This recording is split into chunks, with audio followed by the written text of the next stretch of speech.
Vecna. Yeah, I'm still talking about him. GameMasters here, and because I'm playing through the Vecna Eve of Ruin campaign at my table, naturally my video topics kind of are on focus with him at the moment. But I wanted to present to you a really messed up twist that's going on at my table and kind of my unique way of addressing it.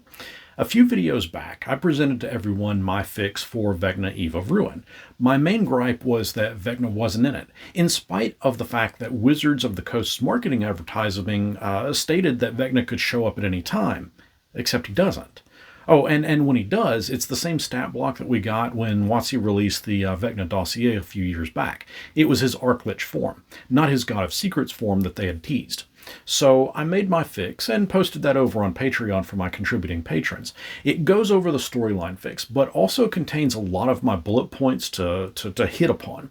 The storyline fix was done to provide an overall arc, but because I'm big on player agency, it's really the bullet points that you should be using, as those can be put into the game regardless of what your players decide to do. But here's where my table took that player agency in a direction that I had to figure something out for. They full-on decided to join Vecna's cause. They wanted to help Vecna remake the multiverse. One of the issues that I needed to resolve for them is what's Vecna been up to all this time?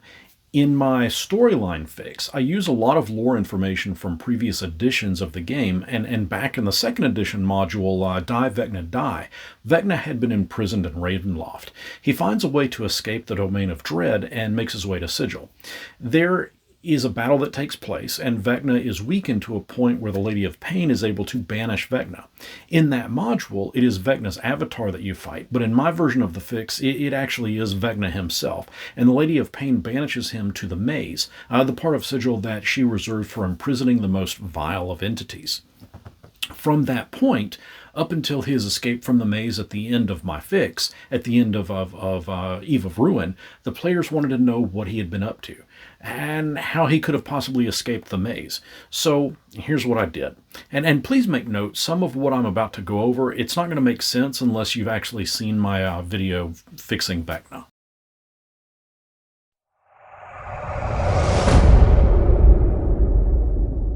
First, we look at the timeline, which is difficult at best because it requires us to look across not only different settings, but also across different editions. Not to mention there's at least one major inconsistency. In Nest of the Eldritch Eye, we are given that adventure takes place 50 years after the eruption of Mount Hotenow that destroyed most of Neverwinter.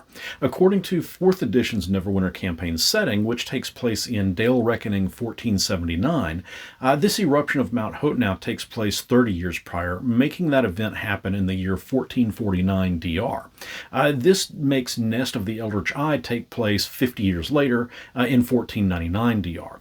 By the time Vecna Eve of Ruin begins in Chapter 2, we are given that time has merely passed, that it is the Dungeon Master's discretion if Eve of Ruin takes place days, months, even years later. We're going to settle on perhaps a year later and just make it the year 1500 for a nice round number. But if we back up a moment to Chapter 1 of Eve of Ruin, it states that Mount Hotenow erupted 40 years ago. Now, given this is a 10-year inconsistency between Nest of the Eldritch Eye and Eve of Ruin, but in the grand timeline, we're simply trying to establish how long Vecna has been trapped in the maze, because it's kind of important to know kind of roughly how long he's been in there. This is where we have to do a touch of digging. According to 2nd edition book, the Greyhawk Player's Guide, at that time, current campaign date was early 591 Common Year. It further states that Vecna is imprisoned at this time. However, in 3rd edition's Living Greyhawk Gazetteer, we are provided that it too takes place in the Common Year 591, but it also tells us that Vecna has recently freed himself from his extraplanar prison. So we now know a solid Greyhawk time being mid to late 591 Common Year for when Vecna entered Sigil. That was all easy stuff to research. The hard part, however, is trying to establish a connection between events across other settings and a corresponding year. However, and this is some major deep digging here, in 2nd edition's Ravenloft Domain of Dread, there is an elven vampire named Jander Sunstar. He entered Ravenloft at some point within a 90-year period based on Ravenloft's calendar between 450 and 549. But this book also establishes that the current Ravenloft year is 752, which would be the Ravenloft's year that Vecna escapes. In the 2nd edition Villain's Lore book, it states that Jander Sunstar entered Ravenloft in the year 1098, Dale Reckoning, and this gives us all the timeline we need. Vecna escaped the Domain of Dread, Ravenloft, in Greyhawk's calendar year of 591 and entered Sigil at that point, where the battle ensued. He was weakened and the Lady of Pain put him in that maze. The common year 591 of Greyhawk aligns with the Ravenloft year of 752. Jander Sunstar left Forgotten Realms in the Dale Reckoning year of 1098 and entered Ravenloft in its year somewhere between 450 and 549. This puts Vecna escaping Ravenloft around Dale Reckoning year of 1298. If Eve of Ruin takes place around the year 1500 Dale Reckoning, this means Vecna has been trapped in the maze for close to 200 years, give or take a decade. Now, to resolve what Vecna had been doing for about 200 years,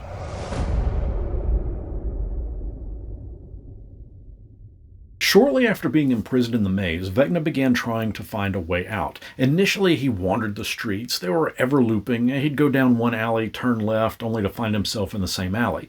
He'd roam these twisting streets for decades, but during these early years, he would be trying to detect any barriers, illusions, or traps, as well as patterns to the maze's layout.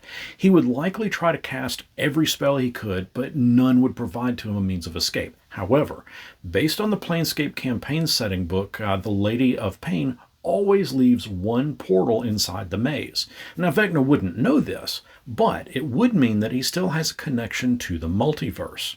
I'll explain how. While Die Vecna Die states that Vecna cannot know, scry, or divine the presence or location of his hand or eye, we do know from past lore that individuals that connect with either artifact also have a connection to Vecna. That when they die, a portion of their power is transferred to Vecna regardless of distance or plane of existence.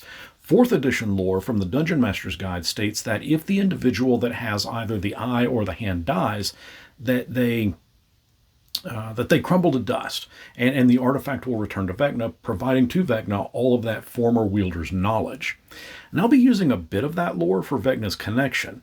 Over the span of 200 years, both his hand and eye have been out there, in the cosmos, trying to get back to Vecna. Now, I don't like the idea that they would just whoosh and vanish, only to appear on Vecna's person. But I do like the concept, like what we got in Lord of the Rings, that those artifacts are seeking a means to return to their master. So that's my route. In this fix, that's what his artifacts are going to be doing, and that's what we'll be taking. Combine that with the one portal that the Lady of Pain has hidden within the maze, and that is the conduit through which Vecna is connected to his missing hand and eye. That connection is also how Vecna is able to control, in a way, the poor souls that do attach his hand or shove his eye into their bodies. Once that has happened, Vecna will be able to orchestrate their movements. And it is this orchestration that allows him to move pieces around the chessboard that will ultimately allow him to escape the maze.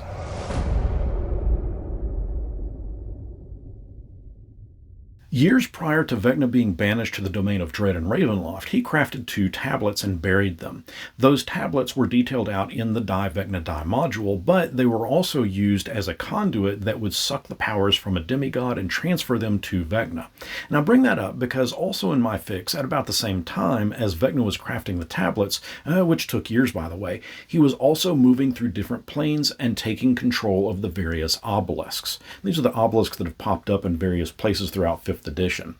There were many types of obelisks. Each one held a different power, but during his research of them, Vecna also encountered a section of the Rod of 7 Parts. With one obelisk, he was able to imbue and attune it to allow him to move, to not exactly teleport, because this form of movement was on a much more grand scale, as it also allowed him to travel between planes. It was because of that 7th section of that Rod of 7 Parts. Now, not exactly needing that obelisk at that moment, he shattered it. But those shards would allow anyone picking them up to be able to teleport to the main obelisk itself. Vecna, even back then, was aware that there were places that even he could be trapped, so he set that escape plan in motion before he even realized it would be needed. So for 200 years, he sat within the maze, using the connection with his hand and his eye to guide those that used them to move shards of the obelisk into place so that he could eventually break free from that maze. With enough concentration, he learned how to manifest visions of himself to those that were attuned to his hand and eye, even whisper to them. These brief visions and whispers were enough to persuade others to form a cult, the cult of Vecna, and through them, Vecna gained even more power. He was, after all, a demigod, even if he was trapped in the Lady of Pain's maze. Vecna, having ties to other liches, would even be able to influence Ragalath, a servant to the lich Larlock, whispering to him, "No matter how strong you become, there is always someone stronger," which deeply infected Ragalath's mind because that is also something that his master Larlock would say to him. Vecna's influence convinced him to chronicle a book called Of the Fall of Netheril, and it was within one of the chapters of that book that it was detailed out the workings of the obelisk that could allow for a greater form of teleportation. That book and its chapters would eventually end up in the library of Candle Keep, where a servant of Vecna, Zalrir, would steal it in an attempt to make the obelisk whole.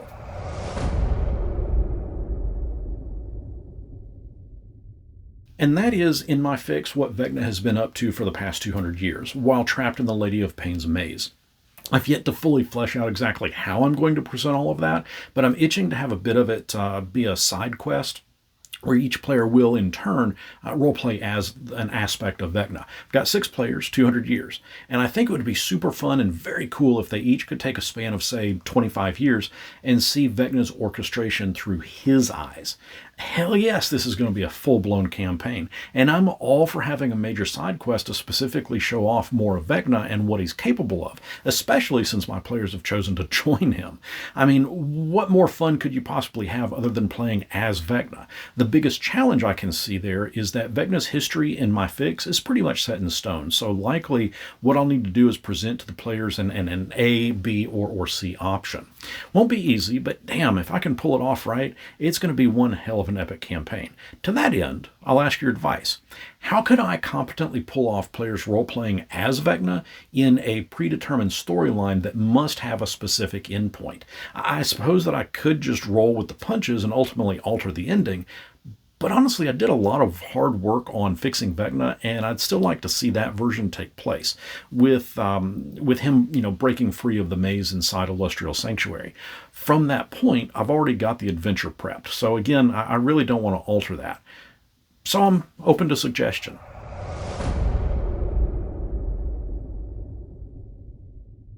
I really cannot thank everyone enough for joining the video today, and I really hope that this dive into an unknown part of Vecna's story was inspiring to you.